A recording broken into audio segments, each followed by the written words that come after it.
watched a video recently by Dave on the Canyon Chasers YouTube channel. Now, Canyon Chasers is one of my favorite motorcycle training channels on the web. If you're not a subscriber of Canyon Chasers, you need to be. Dave puts out good stuff on that channel.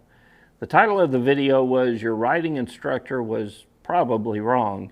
Stop running wide in corners." Go watch that video if you haven't seen it.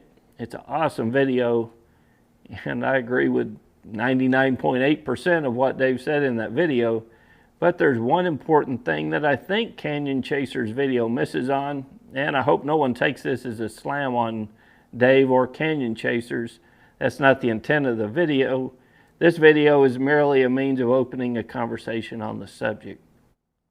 The Canyon Chasers video was on the topic of trail braking, and specifically how it's a better method of moving through corners on a motorcycle as opposed to that slow look, press and roll technique taught in many new rider classes.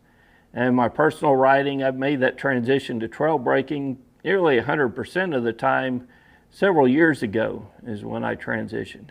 Now, I've made several videos on trail braking, and it's what I use on the street the vast majority of the time, especially on corners that are tight and technical, like mentioned in the Canyon Chasers video.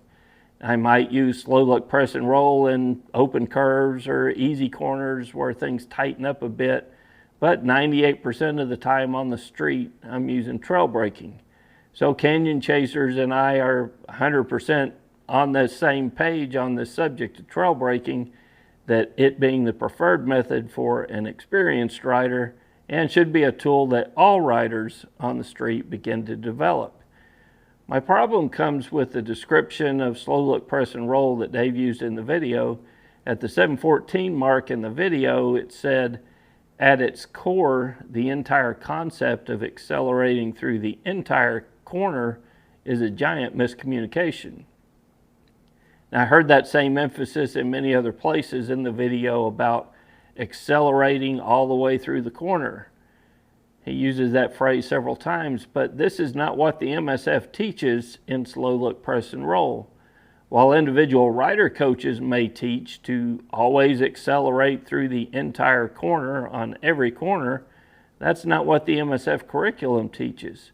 Now, this is copied directly from the BRC New Rider Handbook. That's the curriculum that the MSF uses.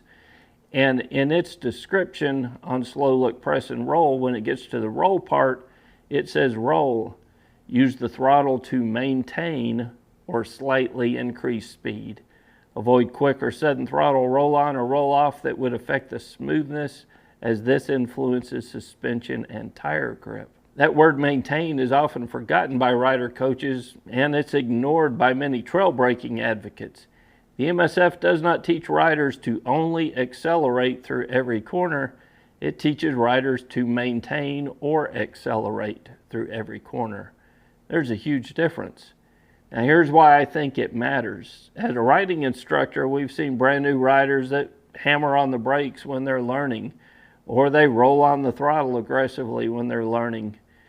In short, many riders struggle with brake and throttle control when they're starting out. It is common and a common cause of crashes in new rider classes, and I believe while riders are developing good brake and throttle discipline, that it's preferable to teach them slow look, press and roll, because it will reduce crashes across the spectrum of all riders who are taking a new rider class. Now, if a new rider with poor brake and throttle control in the class enters a corner using slow look, press and roll, and they roll on the throttle too much, the motorcycle goes wide and outside of the painted lines for the curve. Well, who cares? You know, we're in an open parking lot, and they go back around and they try it again.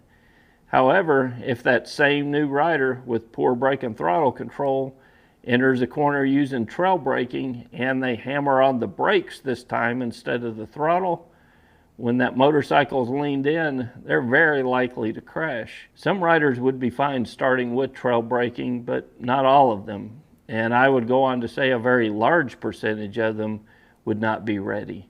And it's impossible for a rider coach to know at the start of a training class who can handle trail braking and who can't. Plus, you've got a whole class full of students, so you can't individualize your coaching for different skill levels. You kind of have to teach everybody at the same level. One of the biggest proponents for trail breaking, both on the street and on the track, is Nick Einetch. Now, I've learned a ton from Nick over the years. He's one of the top instructors in the entire country. Nick's the lead instructor for the Yamaha Champions Riding School, and I've seen Nick speak a couple of times at the International Motorcycle Show over in Dallas.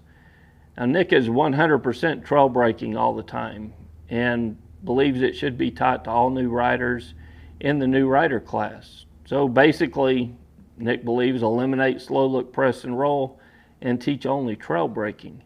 I got a chance to talk to Nick after his presentation one year at the motorcycle show in Dallas, and I asked him about teaching this to brand new riders. And Nick stated that he teaches trail breaking all the time to brand new riders in the Yamaha Champions Riding School, and they do fine picking up the technique, and he doesn't believe why it would be any difference on an MSF range. Well, there's a difference between the students at the Yamaha Champion Riding School and the riders who come to take an MSF class. The difference is partly in the cost. An MSF class will cost roughly $150, and it draws a mix of riders who are there only to get their license and some who are inspired to learn and to learn to ride well. The Yamaha Champion School, on the other hand, is anywhere from $500 to $2,000 and up for a training class. You don't get many riders spending that kind of money on a training class that are there just to decide whether or not they want to do this thing, or they're taking it just because their friend did. They're there on the most part because they want to learn, and they're willing to put their money down on the table to learn from some of the top instructors in the country.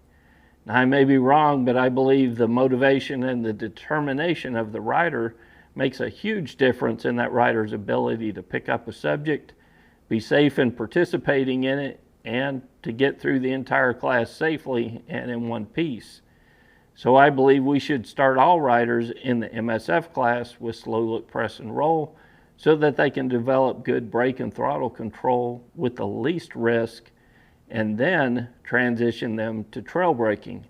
Now, I believe this is one area where the MSF fails new riders in that it does not even mention trail breaking or emphasize enough the need for more advanced techniques than what is taught in a BRC class. The MSF does offer more classes, but to my knowledge, they never touch on the subject of trail breaking or have incorporated it into any of their curriculum, and I think this is a mistake. It's hard to get a rider to take a training class to begin with. It's even harder to get a rider who just passed the MSF class to come back for an intermediate class, where I think trail breaking best fits into the curriculum. That is part of the purpose of MCrider, not only to hammer home and reinforce the fundamentals of riding, but to also open up riders to more advanced riding techniques that are not covered or not covered in much detail in the new rider class. So hats off to Dave at CanyonChasers, man, on a fantastic video. I agree with him. I believe trail breaking is a safer, better way for riders to navigate corners for all the same reasons that he mentioned in that video. But I still believe there's a place for slow look, press and roll with new riders. When my daughters were learning to ride their bikes, we put training wheels on the bike so that they were not constantly falling over. As they developed their skills, we slowly raised the training wheels, and eventually we were able to take them completely off. I believe slow look, press and roll is the training wheel technique of negotiating a corner on a motorcycle. It's two different skill levels, it's two different riders, and I think there's room enough for two different techniques. So I hope you'll become a member of MCrider and join us in on the conversation. You can learn more about becoming a member at mcrider.com/member. Till next week, guys, it's Kevin with MCrider, and I'll see you on the road.